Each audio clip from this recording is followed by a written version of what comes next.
Hey, everybody, welcome to Moment of Clarity. Hope you have good holidays. I don't normally do film reviews, and I only half watched this Wonder Woman in order to do a review. I kind of thought, maybe I'll just watch it. But my God, the new movie Wonder Woman 1984. It just came out. It came out both in theaters and online at the same time. And what a beautiful, festering pile of incomprehensible, late-stage, neoliberal, consumeristic, propagandistic garbage tripe wrapped up in more garbage and then reheated over a dumpster fire filled with the bodies of the Cold War era proxy wars. Ho, ho, holy shit! Happy holidays! And spoiler alert. There will be a lot of spoilers in this review, but can you really spoil something this bad? I doubt it. It'd be like taking a gallon of milk that's been sitting in the sun for 3 months outside and then taking a dump in it. That's not going to make a difference.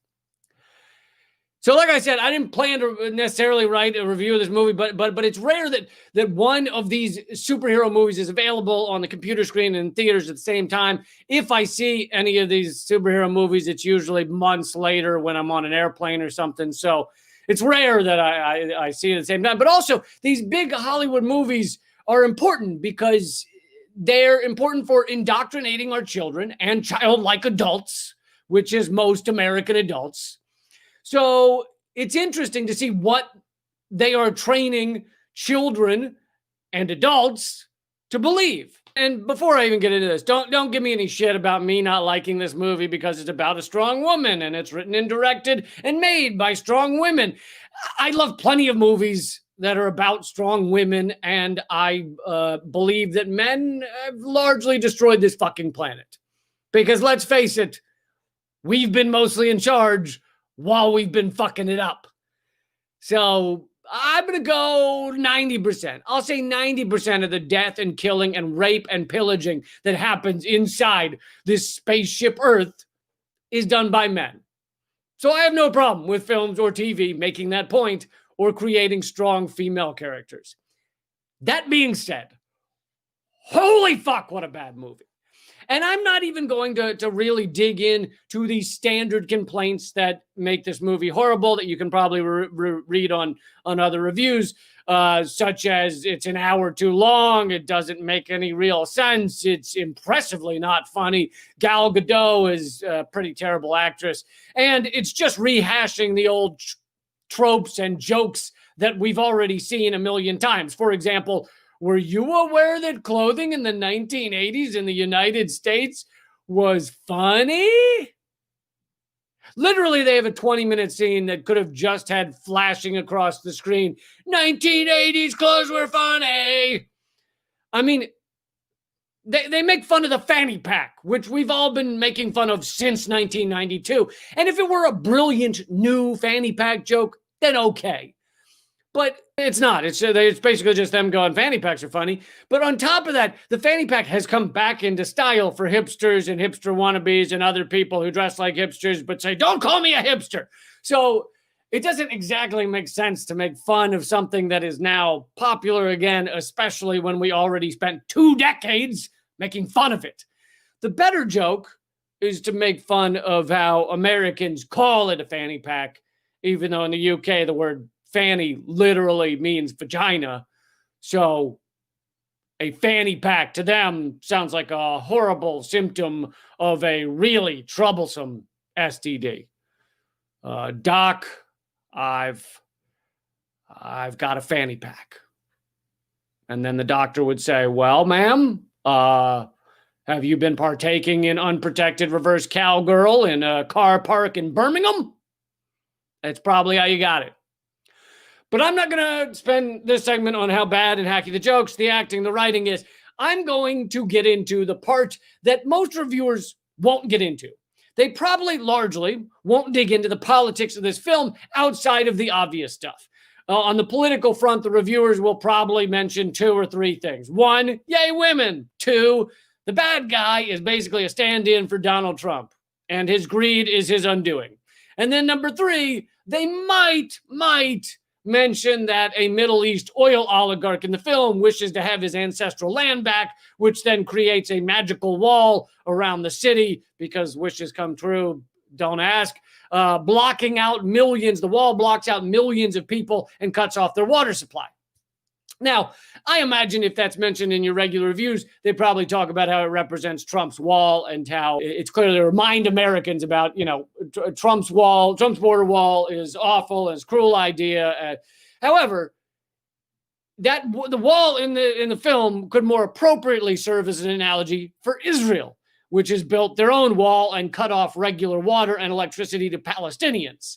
However, the guy who creates the wall in the movie, because he magically wishes for it, again, don't ask, he's Egyptian, which basically turns around the horrors done by Israel and places them on an Arab guy, which at best confuses the point and at worst actively tries to rewrite history to make Israel's crimes those of Arabs.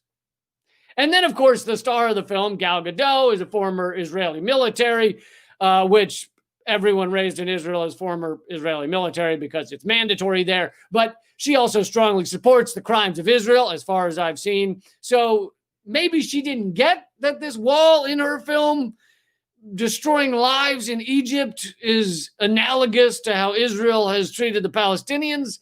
Who knows? Maybe she missed that part of the script. But either way, at one point, Wonder Woman nearly dies saving Arab children from military machinery that is about to accidentally run them over, which is slightly ironic because that scene is technically a former Israeli military soldier, actress, diving in front of tanks and MRAPs to save innocent, I guess, Egyptian children. Does anybody else find this odd? But let's move on because that was a small part of the film.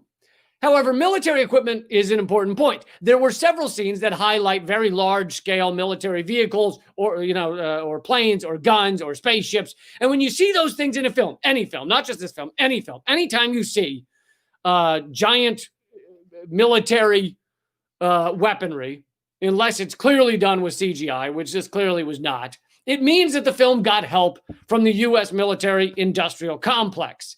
Because in order to use that large equipment, the Pentagon requires final approval on the script. So it doesn't mean the military wrote the script, but it means they're fans. And you can imagine what that entails. It means you will not see true, harsh critique or almost any critique of our organized human murder machine because the Pentagon and the CIA would not approve of that. Moving on. One might assume that a movie titled Wonder Woman 1984, which is the title, might be calling back to the most famous work of art or cinema titled 1984, right? The famous novel by George Orwell, warning of a dystopian future in which mass surveillance and totalitarianism make life a fucking horror show. But no, there is exactly 0 references to our current state of mass surveillance in which everything we do, everything you do can be monitored. Everything you type, everything you, where you go can be tracked on your phone. There's 0 mentions, even though the evil villain in this film is a stand-in for Donald Trump. If you wanted to make a film placed in the 1980s that had nothing to do with Orwell's 1984, then maybe, just maybe, name it Wonder Woman 1985. Haha! There's an idea. And then you could still have all your fanny pack jokes. Anyway, don't expect anything about 1984. The end of the film does highlight the possible harms of mass communication by having the villain project himself into every household television in America and basically elicit greed from everyone. He's asking everyone to be greedy, and it has to do with a convoluted, awful plot where he needs everyone to wish things. Yes, it's as stupid as you're thinking it sounds right now. It's that stupid. However, this same mass television system is then used by Wonder Woman to reverse the greed and create giving and love from everyone across the country. She does this by telling them to stop wishing for things. What? So it doesn't mean, it doesn't seem that the film is really trying to make a clear point about the harm of television controlled by a totalitarian, i.e. corporate structure. Instead, it seems to be just highlighting the harm of greedy carnival barker con men. Now, you could think that making an entire plot around television villainously telling every American to desire things they don't need could be a beautiful attack on our capitalist system. Basically, every advertisement you see, and we see thousands a week if you count digital ads, but everyone is telling you to want something. This fills us with desires and fear and worries and needs, and about 99% of it is not stuff we truly need or should truly fear that much. So in a different film, if this were a completely different film, you might think, this is great. This film is telling people about the harms of advertising and for-profit control of our desires. It's actually pointing out how insidious advertising is. But that would only be in a different film. This film makes it quite clear that it is not critiquing a vapid consumerist lifestyle. In fact, it basically says that empty, soulless consumerism is the way to be cool, i.e. loved. Diana, who is Wonder Woman's alter ego when she isn't dressed in vinyl and somehow using a truth lasso to fly through the clouds, yes, that happens through the clouds, which makes as much sense as using a battle axe to drive somewhere. Anyway, Diana is the coolest and hottest person in any room, in every room, and the hottest dressed. They make it aggressively clear. She has the hot clothing, the perfect lipstick, the lush hair with the utmost shine and bounce. We're even shown that apparently she even sleeps with perfect hair and makeup. Hashtag woke up like this. The other main woman, played by Kristen Wiig, is portrayed as uncool and a complete loser, just utterly loser-tastic, because she doesn't dress hot and doesn't know how to wear heels. I'm not kidding. The failure to wear heels appropriately is a major plot point. Wonder Woman's lover, Chris Pine, played by Chris Pine, also has to dress cool to be taken seriously. Kristen Wiig then uses the magic wishing dongle to be cool like Diana, and she suddenly starts dressing hot, takes off her stupid glasses, and wears heels appropriately,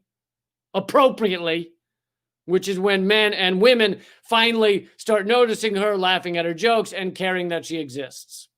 And yes, you probably remember this plot from every fucking 80s and 90s movie, including the 1980s Superman, where he's a fucking loser until he takes off his stupid glasses, right? No one gives a shit about Clark Kent. In the 1980s Superman, utter loser, stumbles through the office, people ignore him or make fun of him. That is his entire life until he takes stupid glasses off. And then I remember when I was a kid, Love Potion number 9 was another one, when Sandra Bullock is ugly and stupid and ignored and mocked, and then because she's wearing glasses and she has frizzy hair. But then she drinks the potion, which instantly makes her lose the glasses, and her hair gains the much sought-after shine and bounce. Honestly, how many movies does stupid, unfettered capitalist society need to get everyone to take off those dweeby glasses and put some shit in their hair? We've been doing this for fucking decades. Really, if aliens came here right now and all they knew was from watching movies, they would assume that the main problem with humanity was frizzy hair and clunky frames for our specs.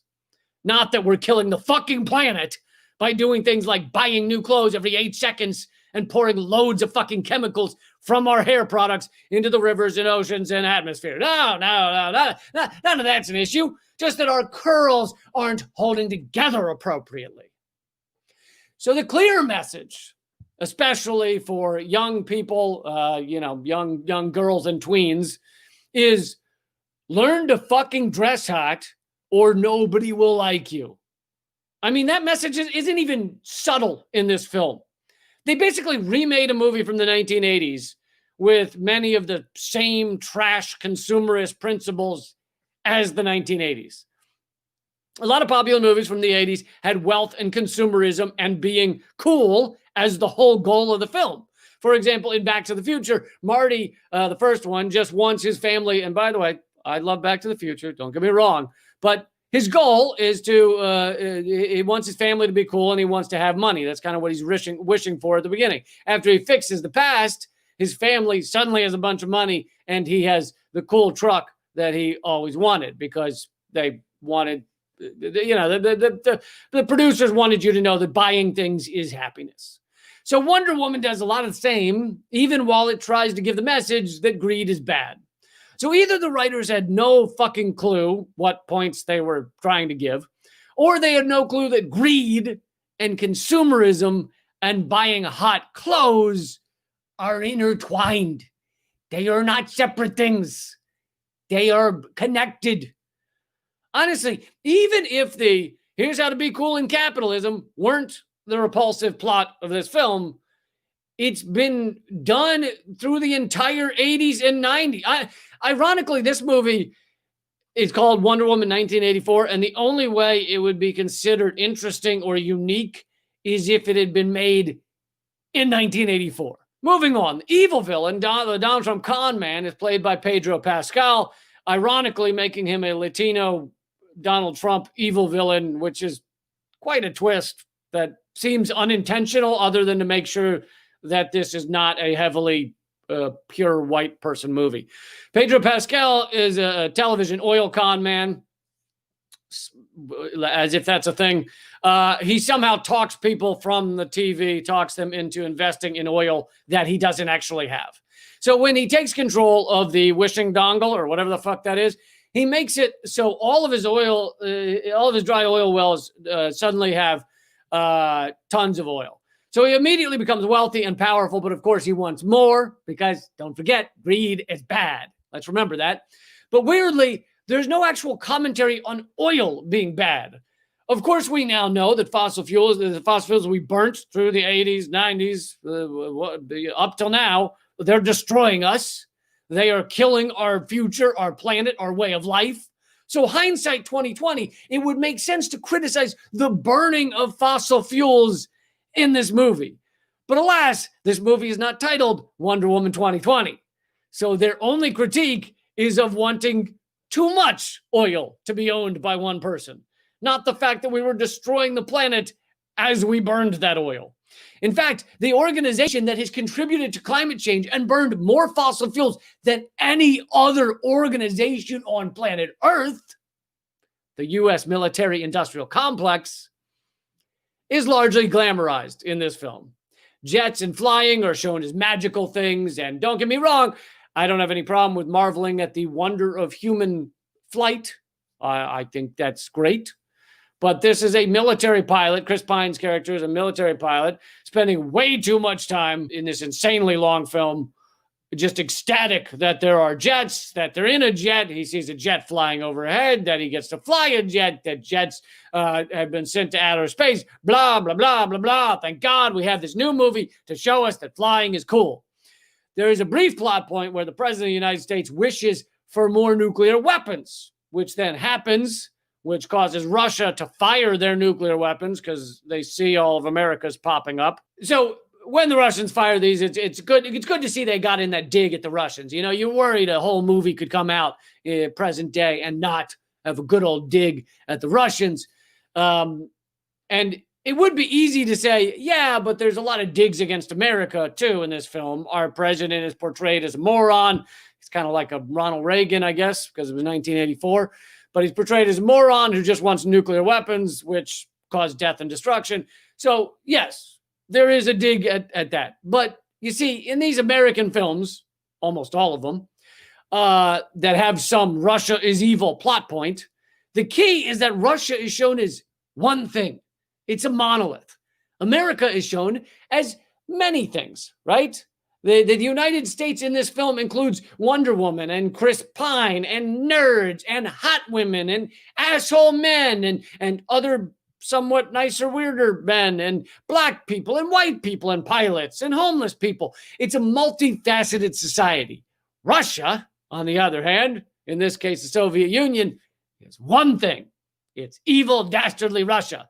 There are no good and bad Russians, wealthy Russians and poor Russians, loser Russians and popular Russians. It is just one thing. Evil, war-hungry, Russian, Kremlin, bad guy, evil people, something, vodka.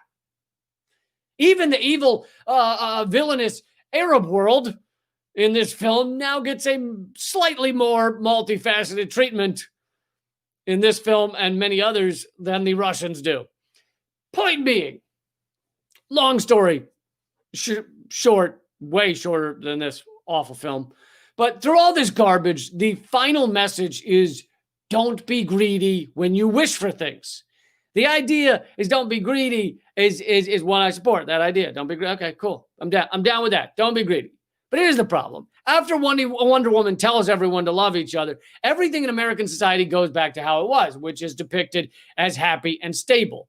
No more riots, no more death, no more nuclear war. It gives the impression that everything in America in 1984, flush with consumerist wealth and unfettered capitalism, everything was fine.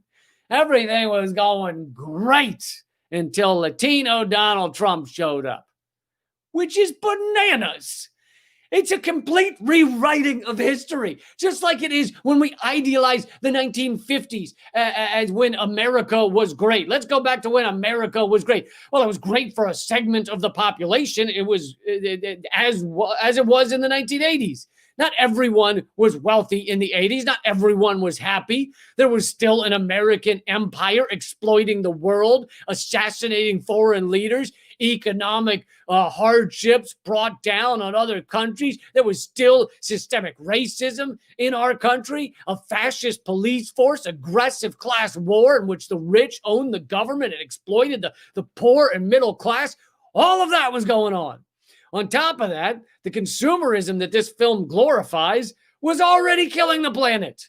We were learning through the 80s via advertising to buy stuff made by sweatshop laborers in Bangladesh and throw it out a week later and not care about the ramifications.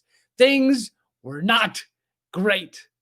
And now we're paying the bill for that type of lifestyle that we lived through all those decades and continue to live. And perhaps worst of all, sexism was incredibly common in the 1980s. Which they show men being pigs, but women were stuck at home or being mistreated in the workplace. It was not just common, it was the norm in a lot of ways and accepted. So this so-called female empowerment film, at the end of the day, it glorifies and idealizes a time that included a lot of female subjugation and abuse. This reminds me of the incredibly problematic issues with Hamilton, the musical. It takes a time in which Black people were literally property in America and then replaces the rich white forefathers with Black actors performing a mostly Black form of music and then passes it off as progress. But replacing the white slave owners with Black actors does not change the history at all. Yes, we as viewers naturally feel that like it's empowering because we see people of color filling the stage and it feels good. It feels like progress. We're excited at how inclusive it is. But it is not progress. It's whitewashing the history that desperately needs nuance and truth and understanding to get past the whitewashing we've done for hundreds of years. There are a few mentions of slavery in Hamilton, but that's it. For example, in one sentence, Thomas Jefferson is mocked for being a slaver. But outside of that one sentence, Thomas Jefferson is basically a really cool and funny Black guy. See any problems with that? And we viewers are left loving these comical forefather heroes because their inherent racism is no longer a problem because they are portrayed by people of color. How wonderful. Wonder Woman 1984 has several moments dealing with gross, sleazy men making comments about women or actively trying to grab them. But in general, you're left with a feeling that the 1980s was great because they made a female empowerment movie about it and women win the day. So all told, this is the standard liberal horseshit. If we all just behaved ourselves, then things are fine. It also tells us that basically no activism is required. There's no large scale need for people to get active. There's no demand for a different world, a sustainable world, one with human rights and equality, one where you actually give up time in your day to fight for those things. No, all you need to do is appreciate your clothes, put some gel in your fucking hair, and behave yourself. That is what we're told creates a good world. Bullshit. That is what allows a horrific world. That is what allowed the rise of Donald Trump. That is what allowed the rise of Joe Biden and Jeff Bezos and all the other sociopaths who rule over everything.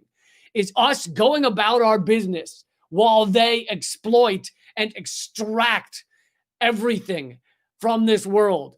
Being nice to someone on the sidewalk is fine. You should, yes, but it will not result in the large-scale change we desperately need to survive the coming decades. Blindly following the path of capitalism and consumerism is a death spiral. And yet this trash heap of a movie, like so many others, says it's the answer. Hope that got to some points there. That's been your moment of clarity. Hope you enjoyed it. Hope I saved a lot of you some time, so you don't have to watch it yourself. Yeah, I think I got most of the points out there. Sometimes when I see something that's really fucking annoying, I have to do one of these because it's like taking an anger dump. You gotta get it out. You just gotta get it out. So, folks, I do these almost every day, except they've been lighter here during the holidays. But I do a moment of clarity almost every single weekday, except sometimes. And the holidays count as sometimes. So you can get them all the time at leecamp.com. And please share this with people. Let them know. I have a podcast called Government Secrets. Me and Graham Elwood. This past week, we dug into the censored, the redacted side of the stimulus bill, what you're not hearing about it in your mainstream media.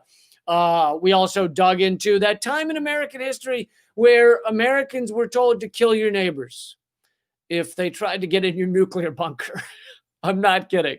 You got to hear this story. But anyway, so look up Government Secrets. That's the name of the podcast. It's every week, and it's free on all your podcast platforms. We also have a video version that doesn't have video, but I just mean you can play it on YouTube.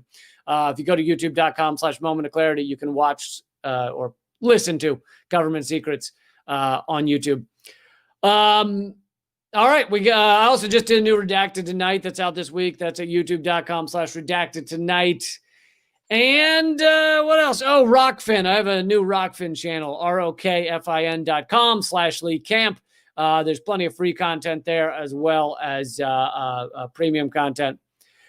All right. Keep fighting, everybody. I'll see you soon.